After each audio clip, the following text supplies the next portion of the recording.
Hi friends, welcome to Indu's Kitchen. இன்னைக்கு நம்மளோட கிச்சன்ல ரொம்ப சிம்பிளான ரொம்பவே டேஸ்டான ஹெல்தியான முருங்கைக்கீரை கடையல் எப்படி செய்யறதுன்னு பார்க்கலாம். இத செய்யிறதுக்காக அரை கப் அளவு துவரம் பருப்பை நல்லா கழுவிட்டு பிரஷர் குக்கர்ல 4 விசில் வச்சு வேக வச்சு எடுத்து வச்சிருக்கேன். பிரஷர் ரிலீஸ் ஆனதுக்கு அப்புறம் இந்த மாதிரி நல்லா மசிச்சு எடுத்து தனியா வெச்சுக்கோங்க. இப்போ இது தனியா இருக்கட்டும். நம்ம கடையல் செய்யிறதுக்காக ஒரு மண் சட்டி இல்லனா ஒரு கடாயில 2 டேபிள்ஸ்பூன் நல்லெண்ணெய் சேர்த்துக்கலாம். எண்ணெய் சூடானதுக்கு அப்புறமா அரை டீஸ்பூன் கடுகு, அரை டீஸ்பூன் சீரகம் சேர்த்துக்கோங்க.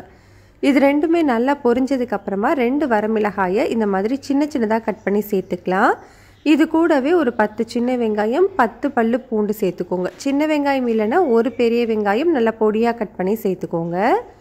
வெங்காயம் பூண்டை 2 ல இருந்து 3 நிமிஷத்துக்கு நல்லா வதக்கி விட்டுக்கலாம். இந்த அளவுக்கு நல்லா வதங்கினதுக்கு அப்புறமா ஒரு பெரிய சைஸ் தக்காளியை நல்லா பொடியா கட் பண்ணி சேர்த்துக்கலாம். சின்ன சைஸ் தக்காளியா இருந்ததுன்னா 2 தக்காளி சேர்த்துக்கோங்க. இப்போ இந்த தக்காளி நல்லா வதங்கி வரட்டும். 2 ல இருந்து 3 நிமிஷம் ஆகும்.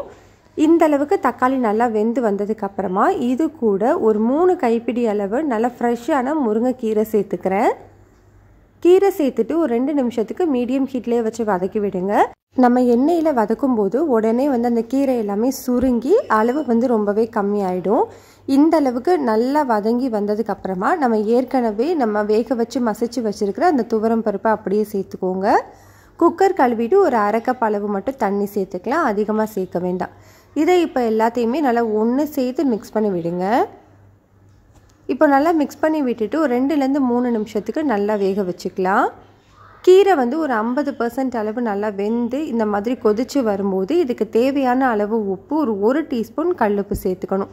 எப்போவுமே கீரை ஓரளவுக்கு நல்லா வெந்ததுக்கு அப்புறமா தான் உப்பு சேர்க்கணும். அப்போ தான் கடுத்து போகாமல் இருக்கும். நம்ம முன்னாடியே சேர்த்துட்டோம் அப்படின்னா டேஸ்ட் மாறிடும். உப்பு சேர்த்துட்டு ஒரு 3 ல இருந்து 4 நிமிஷம் மட்டும் வேக வச்சு எடுத்துக்கோங்க. பாருங்கள், நம்மளுக்கு கீரை நல்லாவே வெந்து வந்துருச்சு. இப்போ நம்ம ஸ்டவ் ஆஃப் பண்ணிக்கலாம். இப்போ நம்மளுக்கு இதை கடைஞ்சி எடுத்துக்கணும். கடைகிறதுக்கு இந்த மாதிரி நான் கீரை கடைகிற கொத்து சட்டி வச்சுருக்கேன். அதில் மாற்றிக்கிறேன். இது இல்லை அப்படின்னா நீங்கள் நார்மலாக மத்து வச்சு நல்லா மசிச்சு விட்டுக்கலாம். இல்லைன்னா நல்லா ஆறினதுக்கப்புறமா மிக்சியில் ஒன்றும் பாதியமாக அரைச்சி எடுத்துக்கலாம். அவ்வளோதான், நம்மளுக்கு சூப்பரான டேஸ்ட்டில் முருங்கைக்கீரை கடையல் ரெடி ஆகிடுச்சு. சூடான சாதத்தில் நெய் விட்டு சாப்பிடும்போது டேஸ்ட்டு சூப்பராக இருக்கும். ட்ரை பண்ணி பாருங்கள்.